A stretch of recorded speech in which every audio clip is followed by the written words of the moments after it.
Okay, and I'm going to start the webinar now too. Okay, thanks. Right. Okay.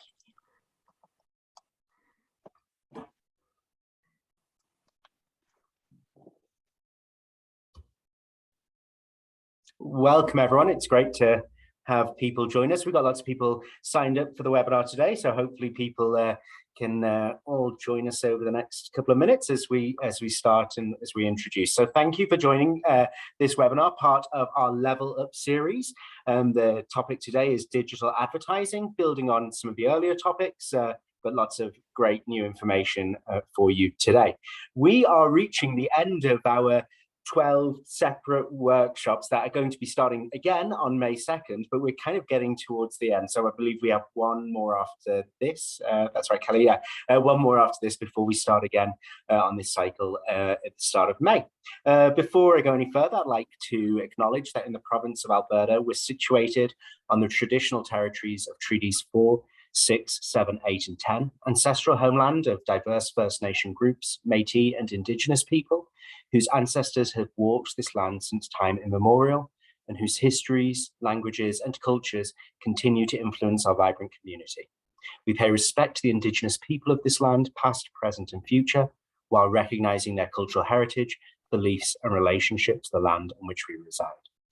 So, and I am in beautiful Kananaskis today, so I feel very, very lucky, and I feel to be here in Alberta today, and I believe Kelly's down in Phoenix, so we're an international show today. It's great, but it's here for those small businesses in Alberta. So just before we start, just want to make sure everyone's aware of what the Digital Economy Programme is. There are two streams of support for small businesses. So one is the Shop Here powered by Google part of that. So if you're a small business owner now and you don't have an e-commerce presence, you have no way of selling your products or services online, you can connect with the Shop Here part of the program, and you'll work one-to-one with an e-commerce specialist to get that e-commerce presence up and running using a platform like Shopify, but there are others as part of it as well. So it's really choosing and finding what is best for you. So that's the Shop Here part of the program. And then we've got the digital service squads. So these are groups of trained individuals throughout the province. So we've got cross-province coverage. We've got people in right up in the far northeast in Lacrete, down to people in Medicine Hat in the southeast. So people throughout the provinces in the major centres. And these are trained individuals who are going to work one-to-one with you on your digital marketing journey, supporting you in some of the things that we've discussed throughout this program, really helping you understand and get to grips with some of those things that perhaps up to now have been a bit of a mystery or a black box or something that perhaps you've felt overwhelmed with. The great place to find out more about both of those things is at dep.businesslink.ca, so the program website. But kind of without further ado, I'd like to introduce Kelly from Social School, who's going to go through our webinar today. Thanks, Kelly. Thank you so much, Matt. Yes, how exciting that we are building on everything that we've talked about to date. Lots of great programs that are provided by BusinessLink and as part of the program, as Matt was outlining.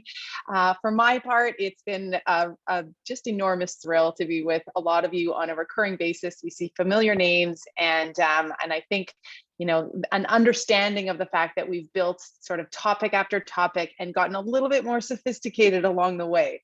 And by that, I mean more technical, you know, more back-end discussions on how to run the digital aspects of your business, not just sort of how to post on Facebook or how to create beautiful imagery. So I commend you for sticking it out and for continuing to show up every 2 weeks with us. Thank you so much. It's really rewarding for me personally. And I think Matt and the team would agree that it's just been such a fun ride with you all. Maybe we'll see you for round 2, but if you are ending your journey with us in 2 weeks at workshop number 12, that's great too.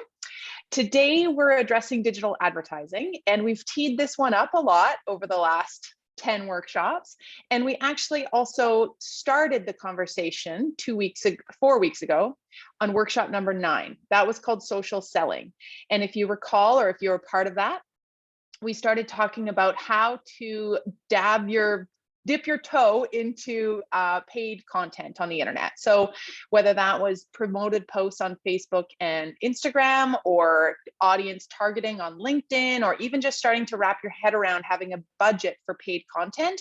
Because remember, what we're trying to do is break through the algorithmic filtering and not just post great content and fabulous storytelling and, all the content categories and pillars and types that we've been talking about in the prior workshops: video, imagery, animations, behind the scenes, interviews, all those interesting types of topics and posts, but how to actually ensure they get seen. So if you haven't seen or been a part of workshop number 9, social selling, you may want to check that out. I think the replay is available for you, or join us again in round 2. It's several months off, but hey, things change all the time, and we invite you back again and again if you want to just continue to be part of this journey with us. Yeah, so sorry, Kelly, yeah, I'll just please do. That, yeah. So everyone will get a link after this webinar to be able to go back and see that one. So yeah, feel free to do that. And also, just if a great part of this has really been the questions that we've had. It's really helped having that discussion. So the question and answers open. So if you have any questions, put them in there. That's great. Awesome. Thanks, Matt.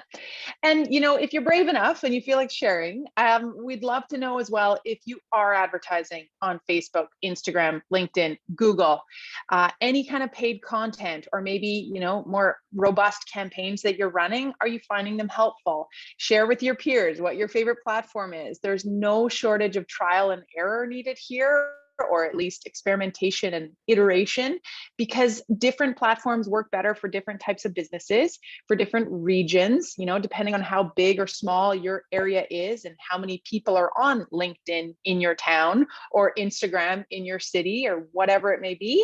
There's going to be some wonderful shared learning there.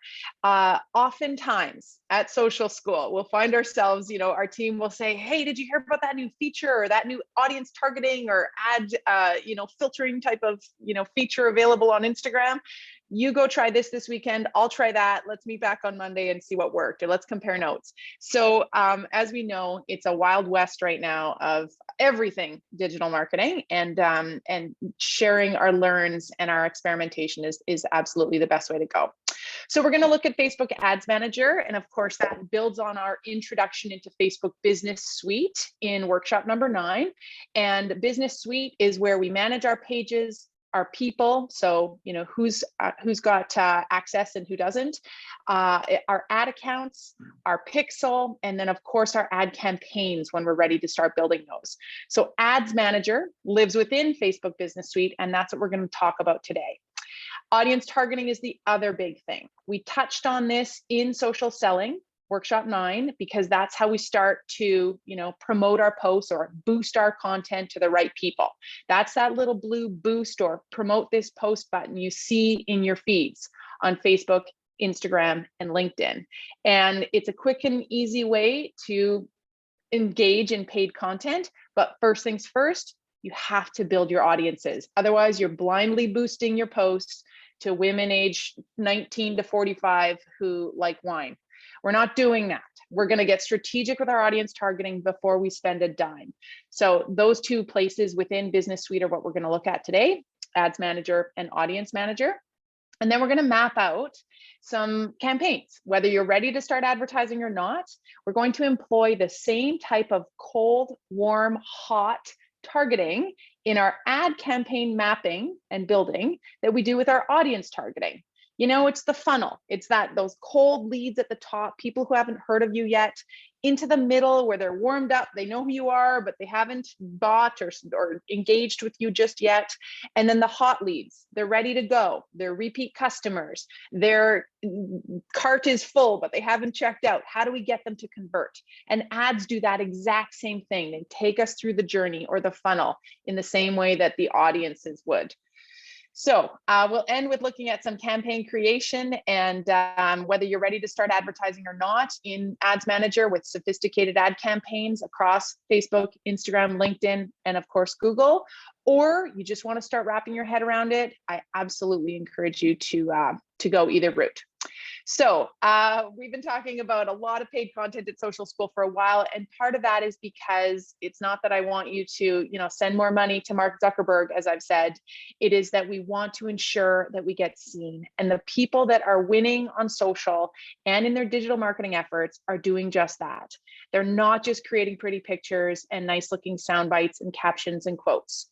They're ensuring it lands in the right inboxes, in the right news feeds of the target audience they're trying to reach, and then they're taking them on a journey. And it's not hard, it's just underutilized by so many small businesses and so many of us who have the tools at our disposal, but we might feel a bit overwhelmed by it or uncertain where to start. So let's look at the lay of the land. Some Facebook and Instagram advertising types. And I want you to get excited about what's out there. You don't have to go try all of these, but you've seen them, but let's name them. Single image newsfeed ads. This is the most common type of ad that people place. In fact, the stat is 85 to 90% of all ads or paid content on those channels are single image ads. They're all right, they do the trick. The moment I boost my post or make an ad out of a post in Ads Manager, I get the option to, add some call to action buttons or to include my URL. But if I'm not paying, then my post is an organic post, of course. It's a single image post. It's going to land in the newsfeed, probably not be seen by too many people, thanks to the algorithm that filters it out with all the competing organic content. And they're sure as heck not going to give me the option to include my URL to send someone off of Facebook. I've got to pay to do that. Otherwise, Facebook wants them to stick around. So these can be really effective, notably when we're employing some kind of funnel strategy behind it. And they're really great for those newbies, the cold audiences who haven't heard of us. David's Bridal here is creating a single image ad with traffic as the objective. We'll look at those in a minute. And what they're doing is they're sending someone to a mobile-friendly landing page of their website with a shoppable link right there. 2 clicks, I'm in, maybe I bought. Might be a little bit too quick to buy a bridesmaid's dress, but either way, it's fast. There's no speed bumps. There's no 10-point checkout. I'm almost selling directly in social. 1 click, got them on my website, and the ad did its job. An image carousel ad. This is sort of next level of single imagery. If I've got a few images that tell a story, maybe I split them up in Canva or some other type of image splitting tool like this shoe, so it tells a story, it makes people want to see what's next. Maybe it's like this American Express ad with little wayfaring signs pointing me to the next photo in the carousel, and then I'm inclined to swipe. I've seen this done with meals where you see the appetizer and the main and the dessert and the après, and it's kind of a fun little story. So carousels are also quite underutilized. They were big, I want to say in the 80s, but the 80s is the equivalent of like 2018. And but they're sort of, something I'm finding a lot of success with right now as more people are trying other new types of ads. And remember, it's a highway. If everybody starts placing video ads, well, Facebook also wants to mix up the news feed and not just show video. They want to show carousels. They want to show single image, link-based posts, shoppable posts, all the different ad types we're showing you. So if there's an underutilized ad type and Facebook's telling us that, or we know that because we're experimenting and we're seeing we're getting great reach with carousel ads this quarter, then we're going to double down and place more of those. And I find that just so happens carousel ads are doing really well right now for me. Instant experience ads are quite neat. These open up into a really immersive experience, if you can call that, in your phone. So this Clinique ad, for example, I'm going to click on a single image or something that appears in my newsfeed. And when I do, I'm not taken to Clinique's website. I'm left inside Facebook, and it's telling me a really neat story. Tons of calls to action, beautiful text overlays. I can even add music to this. So it's an immersive ad. Again, it's that instant experience, they call it. You don't even have to leave the advertising platform or the Facebook platform. And I can really create a rich experience for my users. And a lot of big brands use these, and they involve video. Speaking of video ads, really powerful. Why? Many reasons, but for one, they autoplay. So if you're scrolling your feed, Facebook, LinkedIn, Twitter, Instagram, they all do this now. And a video post is next in line for you. You're served up video, it's going to autoplay, not with sound, because that's obnoxious. They don't do that to you, but that video will play. And what are you going to stop scrolling by? Probably something that's moving. It's animated, it's human nature, it catches our eye. So a video ad does that exact same thing, and I can replay it, I can stop it, I can, do whatever. So it's just a much more, again, immersive and high performing type of ad, generally speaking. And brands that are doing this are doing it in all sorts of ways, and they aren't all gigantic multinationals, by the way. I can do a tiny little ad shot from above of me preparing a dish. I can do, something as simple as spanning a product. Or I could make it a 2-minute documentary style interview that I caption so that they don't even have to turn on the sound, which most of us don't. Check your own browsing behaviors and tell me if you turn on the sound when you see someone in a video, especially if it's an ad and you don't know them. Probably not. So captions go a long way. Facebook's video or advertising tools are so powerful now that they'll auto caption your videos for you, organic and paid content. And it's highly recommended that you take them up on that. Or I can use a video tool like the ones we've talked about in our tools and tech workshop that will auto caption it for me. And now I can use that video on all sorts of channels without having to, let Facebook generate the captions, and then LinkedIn, etc. I once watched a workshop. Well, it was like the 1980s again. So I'm going to say it was 2017. And it was early days for Sport Check experimenting with video content on social media. And they were engaged with some big athletes, huge multi-million-dollar contracts to create rich video content for these social media channels they had. And so they had these beautiful documentary style stories. And what they found was, in fact, the micro videos of like a hockey skate with some flames under it that was spinning with no sound was highly viewed compared to these beautiful, back alley basketball documentaries with NBA players. So don't underestimate how little people want and how quickly they want to see it. Sometimes we'll watch longer, maybe that's for YouTube. And sometimes when it comes to someone scrolling their feed, short and sweet is good. So I encourage you to take note of the video ads you're being served and see what's happening. Messenger ads. Facebook, of course, owns the app called Messenger. It's a separate app. You know this because it's on your phone as Messenger. And I encourage you to break it out and download that app and just have it there, because a lot of customers want to find you on Messenger, even though they're not on Facebook. I can utilize Messenger and contact Banff or maybe Sunshine Mountain. What time are you open? Does the grade 2 fun pass work today? And they're going to be really responsive if they're utilizing Messenger. Likewise, Messenger ads are really quite powerful. So I can create within Facebook Ads Manager an ad that only shows up in Messenger. Maybe I don't want newsfeed ads, and I don't want banner ads or sidebar ads or third-party ads or even Instagram ads. I just want Facebook Messenger ads. We'll get to that when we talk about placement and how we can really impact that. But with Messenger, it's quite neat. So here I am, and if you have Messenger, you're going to go in and see that some of them are sponsored, just like your newsfeed. For me, about 1 in every 7 to 10 posts is a promoted or a paid piece of content, because it's like a commercial break. They slide them in there, whether you want to see them or not. Same thing in your private spaces, like Messenger, direct messaging. You've seen it in your Gmail inbox. If you have a free Gmail account, you see that there's now like paid emails that land in there. And you're like, how are you in my inbox? Oh yeah, of course you are. So likewise, we can do some really neat stuff here. An example here from Auto Galleria, a Facebook post. So it looks like an image, a single image ad, but it's actually utilizing the call to action that says send message. If you can see that in the very first image on the left. Well, if I touch that and it brings me into now Messenger, I can immediately engage with these guys in some sort of AI-based ad that they've set up, where they know that people are going to ask them, can I book a test drive? Or what time are you open? Or whatever it is. They can program a series of questions. And if I want to book a test drive, I can do it right then and there without, again, ever leaving even that Messenger screen. So that ad can be really powerful for a lot of people. I'm almost done Facebook ads, and I'm going to ask Matt for his thoughts. Another type is shoppable collection ads. If you have a Facebook catalog or a catalog of products, You've probably seen these, or maybe you've been a sucker to them yourself. I'm a big sucker for Instagram shoppable ads for things I don't need.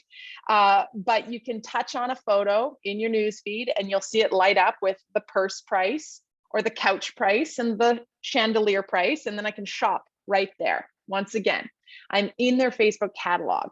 They've built out their catalog of products and prices within Facebook Business Suite. Doesn't take long if you have shoppable products or physical products. And then I can add those physical products to any of my posts just by tagging them. And so again, what a powerful way to leave people in the feed, not have to leave that ad or that post, and they're actually able to shop my catalog right then and there. It doesn't have PayPal connected to it. It still is going to connect to your actual website, but it's a much quicker sort of route to get there. And a really neat way to make our post that much more engaging, as we've seen. So here's an example from West Elm and another one from Adidas. It looks like sort of a blend between a single image ad and a carousel ad. And again, it takes me right into that Facebook product catalog, but then I'm checking out on their company website. So I encourage you to look for those too. They're, again, really kind of interesting and not heavily utilized. They look a little different in Facebook than they do on Instagram. But if you scroll your Instagram feed, we know that that little white icon in the top of each image will tell us if you see a little purse, it's a shoppable post, and I can tap on the post and I see what products light up. Look no further than like Kim Kardashian's page. You see a lot of shoppable links or shoppable posts. If it's a reel, I see the little reel symbol. If it's a video, I see the video symbol. If it's a carousel, I see the carousel symbol. So that's how they denote themselves, or different post types are denoted on Instagram. Facebook, like I said, is a little different. Another great one here from MeUndies, if this is allowed in our business link workshop. It was a great example, I thought, of a video that was done through stop motion animation. So like really quick video that they've spliced together and they've created in some kind of video tool like Animoto or Capwing. Again, go back to Tools and Tech if you want to learn about some really easy video production tools. And then they, of course, have their underwear as still images below. Powerful background removed image ads of a product that stands out really well. No clutter. We can make those inside of Canva with the background remover tool, export as transparent PNGs, and you've got yourself a really decent looking ad, and you look like a big sophisticated brand. One thing that I'll note quickly about shoppable links and retail products, and a lot of us think, well, that's not fair. I'm a chiropractor. How could I possibly have shoppable links? Or I sell digital downloads of my cookbooks, so I don't have physical, tangible products. Don't be discouraged. We're going to talk about this in our final workshop with recurring revenue in workshop number 12 in 2 weeks. But you can have physical and digital and non-tangible or non-shippable products created in a catalog. If you have, coaching services or bookable appointments, or, my husband's got his catalog set up for different types of painting quotes. He's a house painter. So don't underestimate what you can do with some of those. And a lot of people, again, are underutilizing things like catalogs and shoppable links because they don't feel like they are a retail shop. Offer ads is second last here in the Facebook, last one in the Facebook catalog. And these are pretty cool too. So I can go in and say, yeah, Facebook, I want to place an ad. What's your objective? I want to create an offer.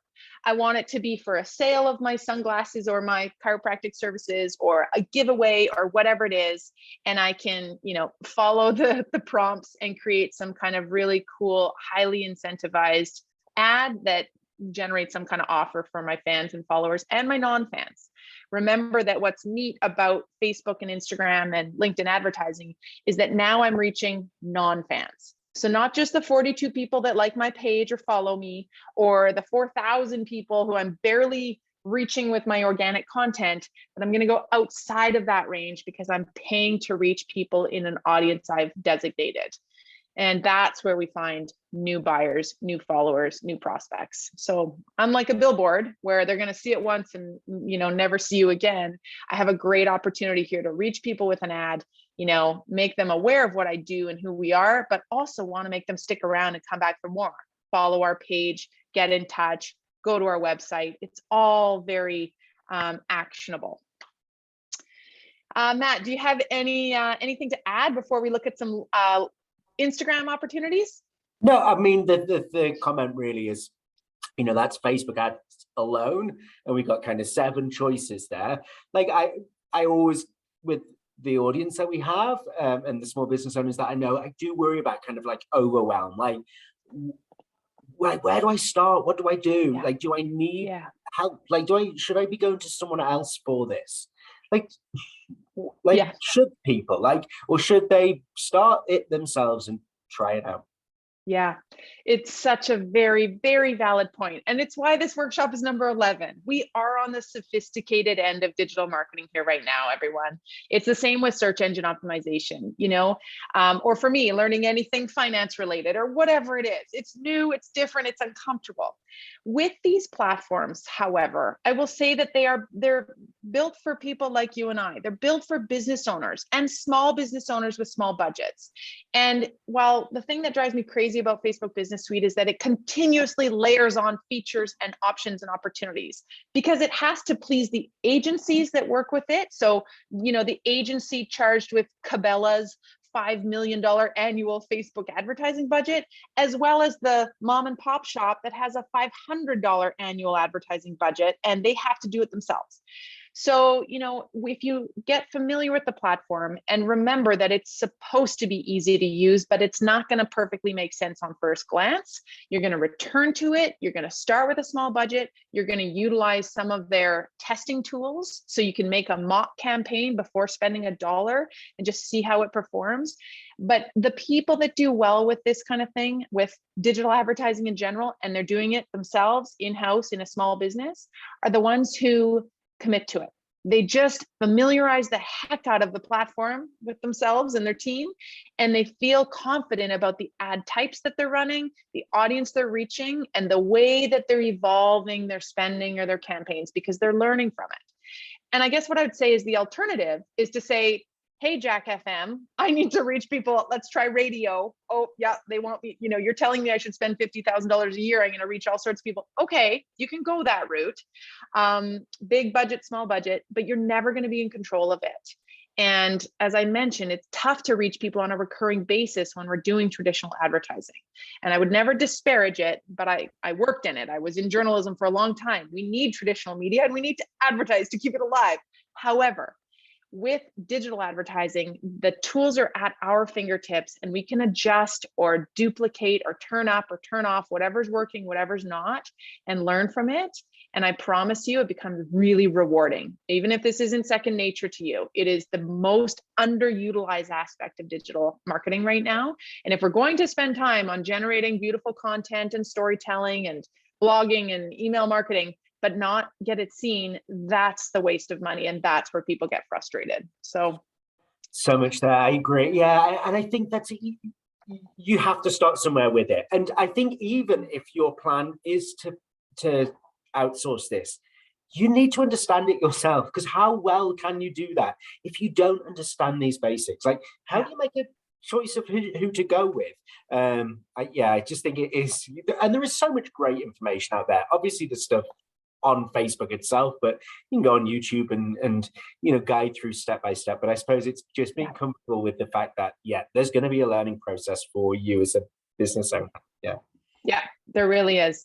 And you're right, Matt, there's YouTube videos. Facebook has tons of learning tools, but I also find we can, learn all day long. It's until we start trying it ourselves and going in and starting to get to know the platforms that it doesn't really make a whole lot of sense. It's textbook learning until we're actually trying it ourselves.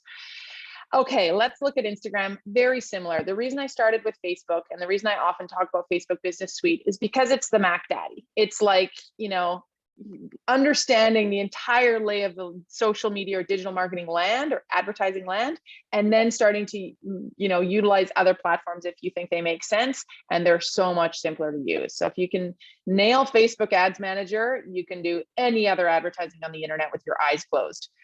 So story ads are certainly an option. We can really capture people's attention. And if you don't know Instagram or Facebook stories, I encourage you to get to know that feature, because people love stories. They're those 24-hour, short and sweet, real and raw type content.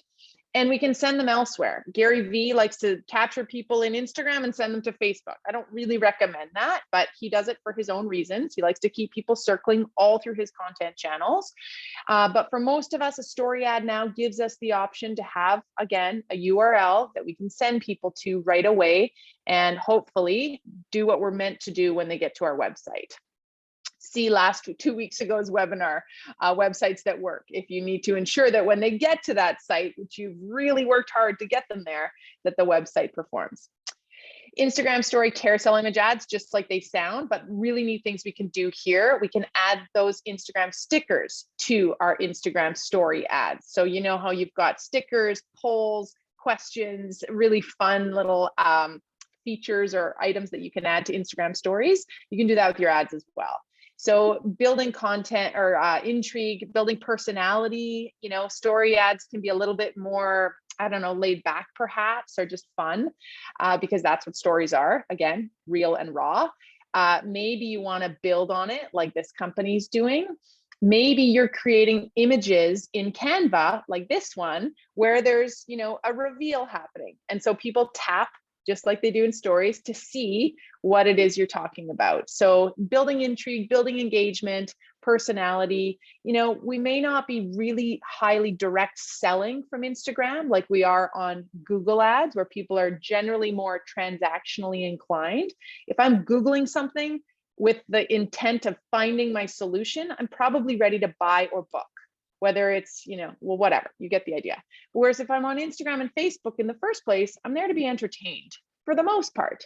Often I can very successfully sell to someone directly from Instagram or Facebook, but I have to also account for the fact that I'm building relationships, I'm building community, I'm being social. So, just a blend of the two, knowing that you want your ads to perform and lead to sales and conversions, but knowing that you can do it in a really also, fun way compared to Google. Various calls to action, of course, and objectives. Again, you can see these in some people's ads just in the words they use, or in what can be, the very overt actions that they want you to take, or the message they're trying to get across, like these examples. And then again, we've got the option for shoppable placements. Much like Facebook ads, I can tag those posts in my Instagram story ads, and someone can tap on it immediately and purchase right then and there in those Instagram story shoppable ads. Video ads, likewise, just like with Facebook, Airbnb does a brilliant job of investing in their video strategy. And sometimes during the Super Bowl or the Grammys, we'll see that they'll run a 2-minute long ad. And it's like a documentary style video. Maybe you've seen them. And they're often very beautiful. And then, at the very end, they have a graphic with their logo on it, or their message. But that's maybe an extreme example. Video ads on Instagram stories can be really, really tight as well. Maybe it's a mix of graphics and photos, and it ends with some kind of testimonial. And again, I'm showing you some pretty big brands here, but I hope that you can go into your own feeds, maybe over the weekend, and just see what people are doing. Just take a look at the types of ads that you're being shown. And if you recall, in workshop number 9, social selling, I showed you where to go into someone's page, their Facebook page, whether it's Nike or Fairmont Hotels or whatever it is, the local coffee shop, and see what's in their advertising library. This is a mandatory transparency feature that Facebook has to show. I need to be able to see who's advertising to me and how they've categorized me. I want to see what kind of ads Nike's running in whatever country in the world I feel like looking at. So it's fantastic for research, let alone just to prove yourself wrong. If you think everybody in your industry is doing a better job at running ads than you are, I guarantee you it's not the case, but it can be fun to look at. All right, let's keep moving along here. Matt, do you want to add anything before we move into audience targeting? No, I think it's just good to have that kind of awareness of, these different, and mentioning Google there, like these different places, like the better we know our audience, the better we know our people, the better we know where to pay for that paid advertising. And you know, I think it's useful to talk about those things that are traditional advertising too. You know, like they absolutely have their place for some products and some people, but it has to be part of this kind of wider strategy, doesn't it? It can't just be, you know, there has to be a thought behind it. Yeah, totally. And, you know, like anything, it's hard to feel confident in what you're doing, whether you're blogging or you're writing emails, e-newsletters, or you're running paid content, unless you feel confident in the way you've built it and that you've had some kind of education in it. And that, again, comes with just getting your hands dirty and starting to post, starting to publish content, starting to run paid campaigns or boosted posts. So before that, however, we want to build those awesome audiences that we are strategically crafting to target people for a reason, with the right kind of content, if you remember, at the right time for the right reason. So we're leveraging these insanely powerful tools. What I just described, even with the ad transparency and ad library section of Facebook. I mean, the research we can do, let alone the targeting of the people that we are hoping to buy our stuff or book with us, is absolutely insane. Facebook has more information on us as individuals than the government does. I promise you.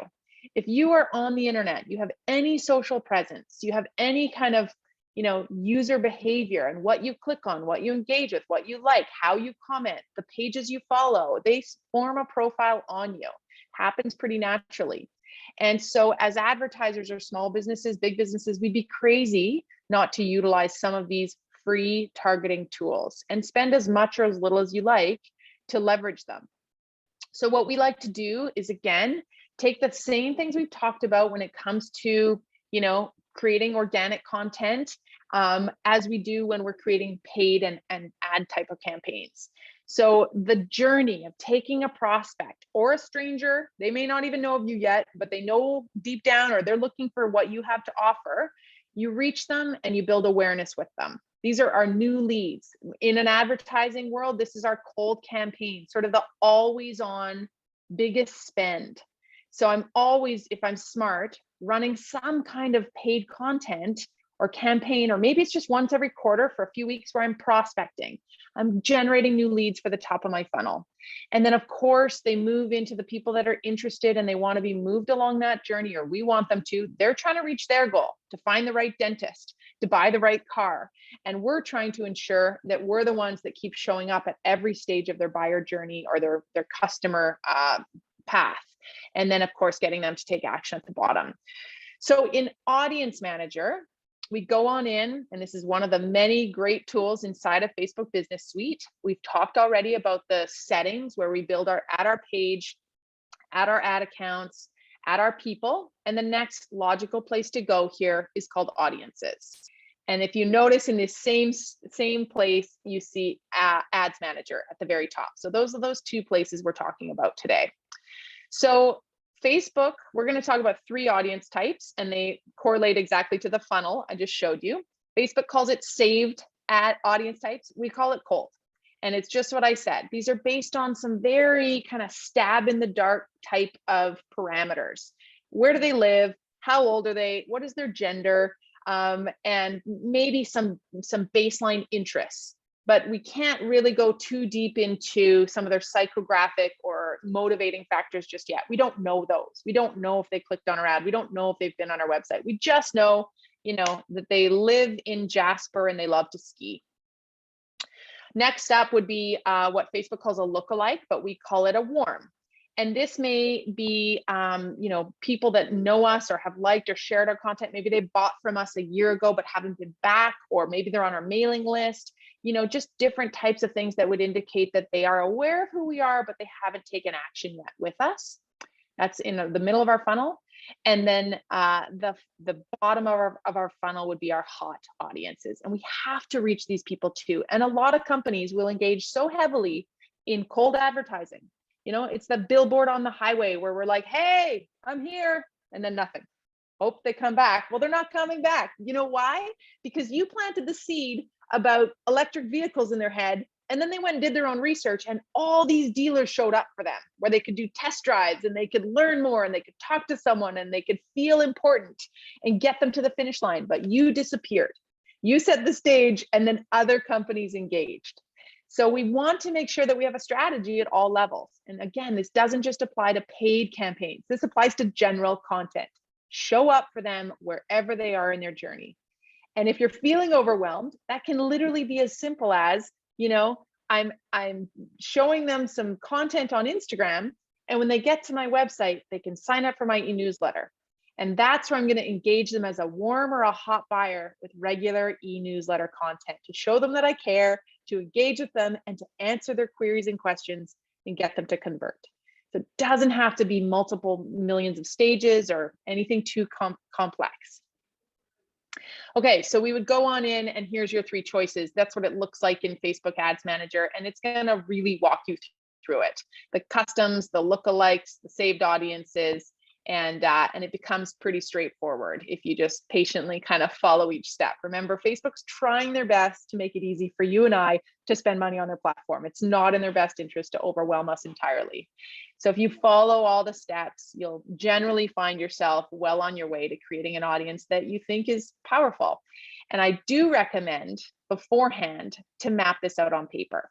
And I'm going to remind you of what in grade 7 science we all learned. So, you've got your controlled variables for that science experiment, and those are the things that don't change. And then you might have that one manipulated variable, the variant, we'll call it, that's your changing factor. So if I'm going to start off by creating 3 saved audiences, and they're going to have, age and geolocation, so city or town or province, and maybe some baseline interest, those are my kind of parameters I'm working with. I'm only going to change the age in 3 different versions of that saved audience, or I'm only going to change the interest so that I can at least experiment, A/B/C test those 3 saved audiences. I recommend having more than one. We like to kind of walk people through that in some of our courses. And of course, if you need additional help with that, there's plenty of it also on Facebook Business Suite. Kelly, so I'm going to bump. Just, oh yeah, please go ahead. So and recently I've heard kind of more about this, about keeping those cold audiences kind of deliberately wide, because lots of the time that I'm having a conversation with an entrepreneur, I'm like, know exactly, like pinpoint who your people are, you are in this town and this, like be as narrow as you can.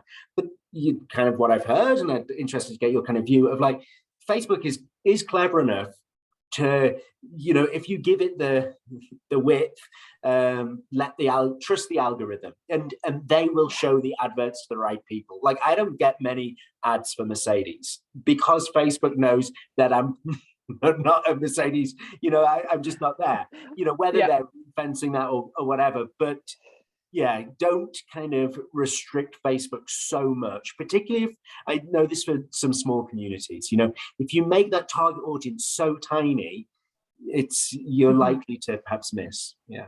And you have no one to filter down to. So one of the recommended things that I've tried, and Facebook will outright say this too, is a good rule of thumb is start with 10% of a given audience in a region. So if you live in a city of 1 million people, 100,000 people makes a great saved audience or cold audience, because from there I want to get it down to 20,000 people, and then I want to get it to 5,000 people in my hot audiences.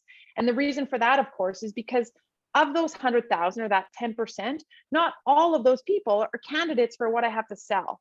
And I want to filter out those people as fast as I can if they're not interested, because I'm just going to waste my money if I keep targeting them. And that's why billboard advertising, generally speaking, is a waste of money, because we get told, well, 1,000,005 people saw your audience or saw your ad every week driving by this billboard. Well, 0.4% of them are candidates for my product or my service. So of course we want to filter into those who care and are actually going to take action as fast as possible. And we have to spend, unfortunately, the largest amount of our budget, maybe 50 to 60%, up in that cold prospecting zone. But as soon as we can get them down into the warms and the hots, we want to. And of course, we spend a lot less in doing so. And we don't have to advertise as deeply and frequently to those people either.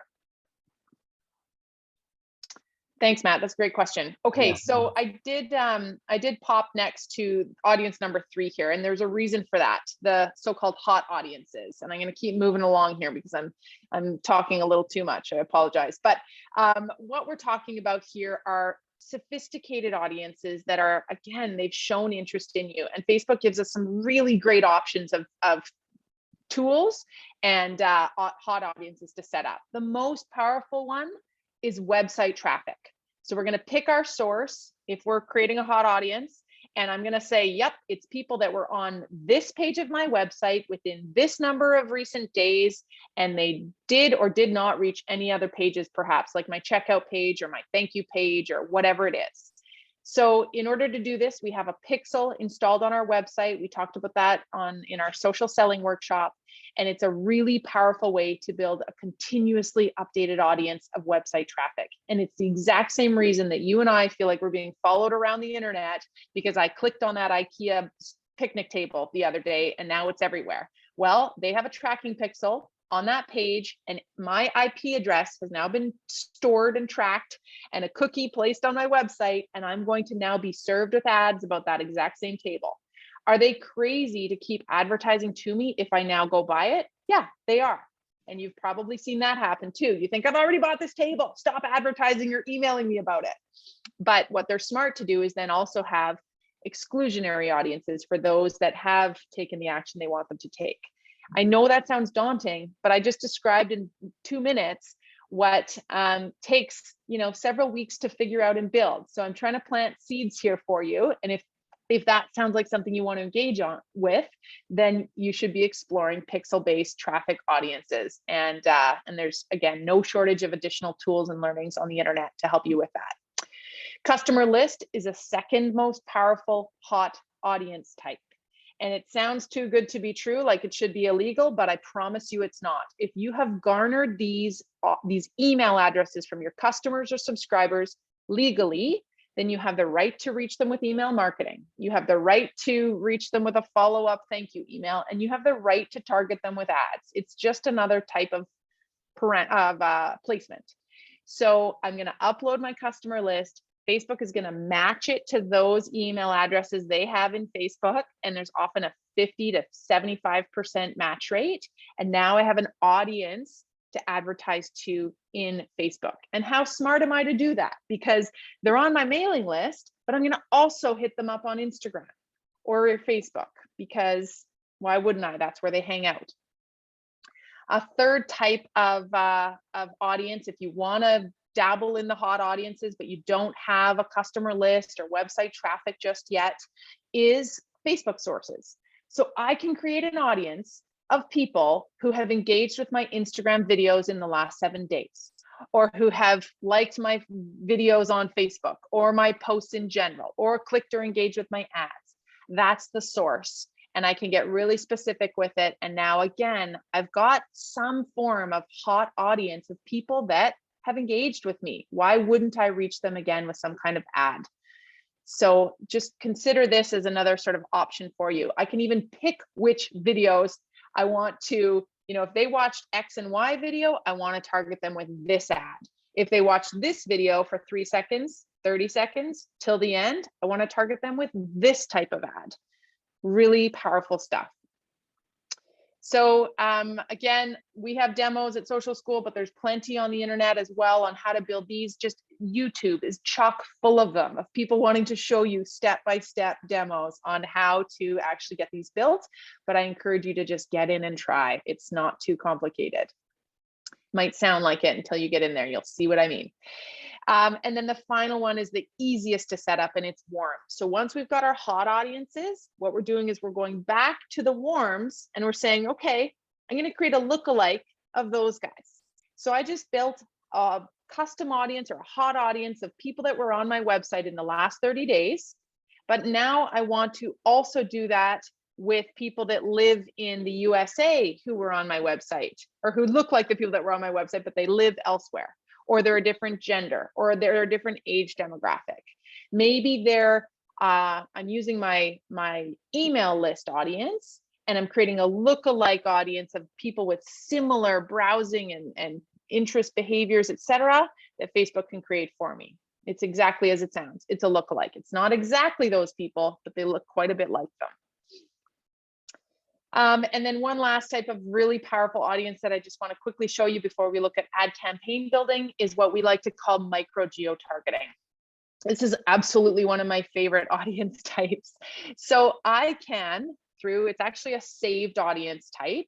So cold, because I'm using pretty baseline geographic and demographic factors, but I'm going to go in, and the tightest I can get around a pin drop or a city, the closest I can get is like 10 miles. So that's way too big. I'm going to encompass Edmonton and then some if I make a radius of Edmonton.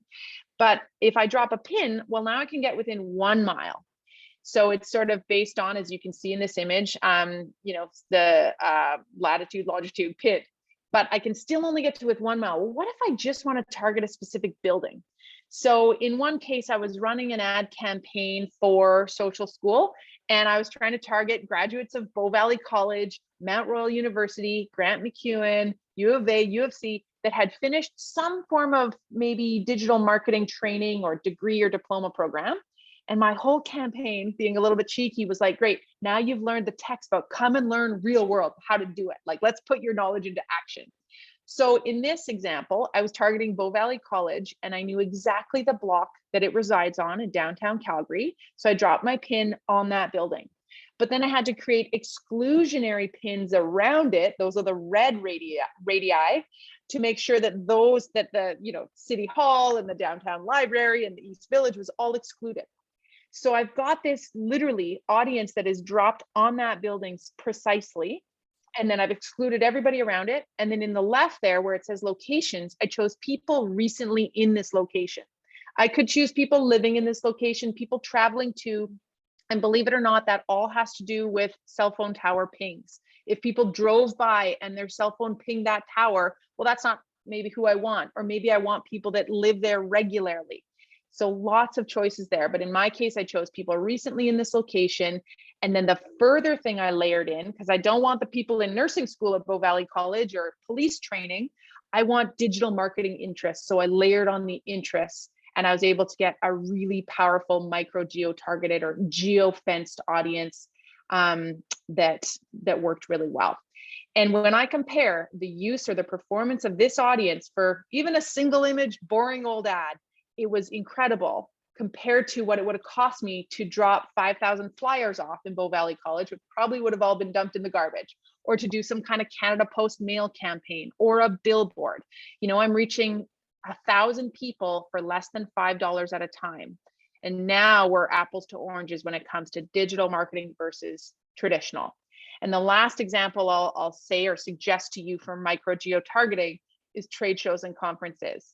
So I sure as heck don't want to stand around the home show for 4 days straight or pay to have a booth to exhibit there.